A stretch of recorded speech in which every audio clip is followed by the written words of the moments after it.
Hello everybody, and welcome to part 3 of my zombies guide. And first off, we're just going to have a quick look at the recap on the strategy basically.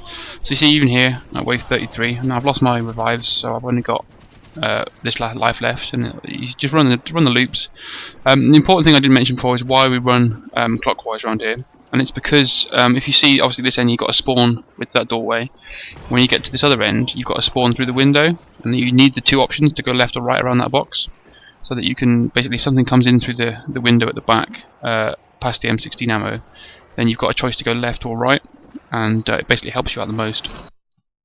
Now, following on from what I mentioned in the last video, the best setup that I'd recommend if you want to just try and slug out and go for as long as possible is a pack-a-punched M16. So what you need to do, obviously take the M16 up into the teleporter room, throw it in the pack-a-punch machine for 5,000 points, and basically when you get it back, although you have got a grenade launcher, I would recommend only using the grenade launcher when you're up in this room, as I'll demonstrate in a minute. That because it's a pack-a-punch, it's so powerful at close range that you'll hurt yourself with it. And the other thing to note is that it's no longer a 3-burst weapon, it's now fully auto, so you can just spray into them, which really helps when you're running the strategy. So like I mentioned here, when you come out of the pack-a-punch room, you tend to find yourself into random rooms like that. I have no idea what they mean, unfortunately, but anyway. When I come back in, I think about using the grenade to try and get a few kills, but I hit the zombie right in front of me, and you'll see obviously at close range that you hurt yourself, and that happens actually even at quite a long range. It's got quite an effective range, which disorientates you and causes problems. If we have a look now at the M16 with the ammo, so if you ever run out on the stage, you can simply pick it up from this corner here while running the strategy, and then just keep firing and firing and firing and firing and firing and firing, and then rinse and repeat basically, and go forever and ever and ever, technically. It's as simple as that.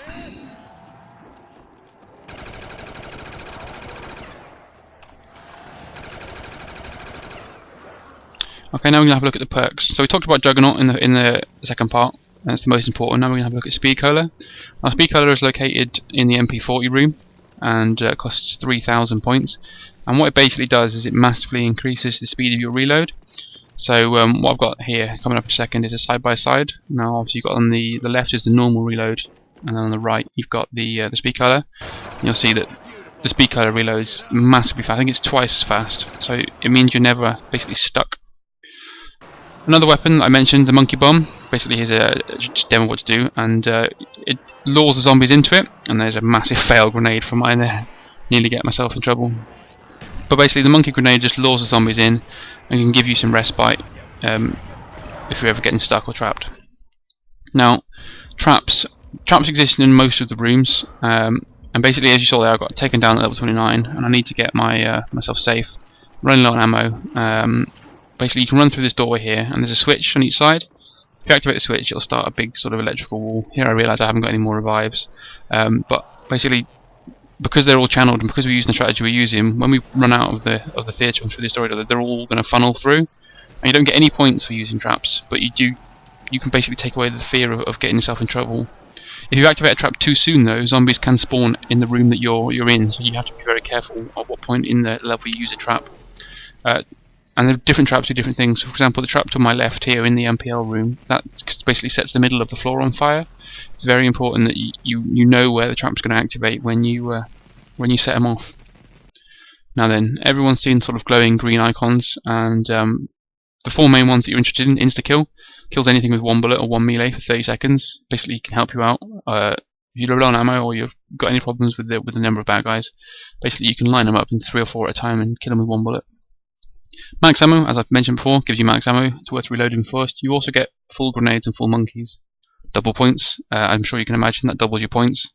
And nuke. That kills every zombie which is spawned into the map and gives you 400 points. It doesn't kill the ones that are in the windows or yet to arrive in the map.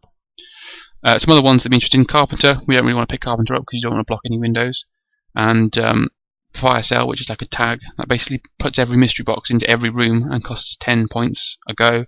Which is useful, however it does cause the zombies to go crazy. The last thing we'll look at in this video is dealing with dogs. So I've got 3 sort of short clips here, different ways to deal with the dogs if you're having trouble.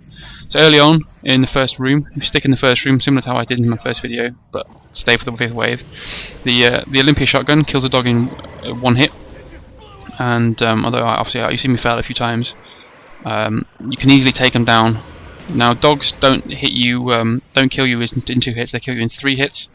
So you can risk getting hit once by a dog and then just basically running away. And use the room to your advantage. Circle around, basically take the kills. I use the M14 here to get the last kill and get the max ammo. The second way to deal with it, the second way, which is probably the easiest way, is to use the MP40 that we picked up earlier, or a submachine gun.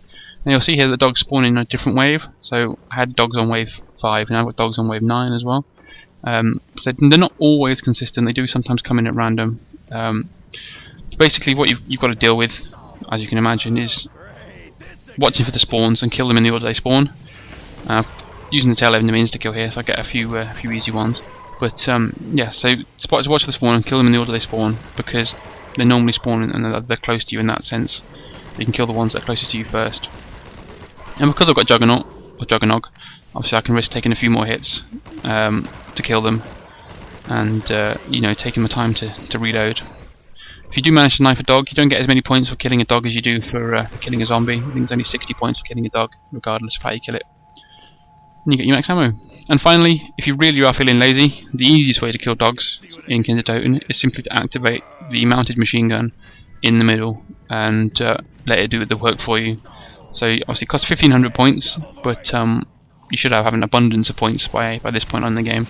Basically just sort of hover around the back of it with your thunder gun, just basically keeping your eye out for the dogs, and then like that, taking them down if they ever get a bit too close. I think I fire 1 shot in this round of dogs, so I kill all of the dogs by firing 1 shot. So basically it's a very definition of free max ammo. Alright guys, that's part 3. Now part 4, which will be up at a similar time to this, that's going to be a full wave, so I'm going to show you all the different tactics and strategies at once in use, and then leave us a rate, leave us a comment, let us know if I missed anything or you want to know anything else. Bye for now.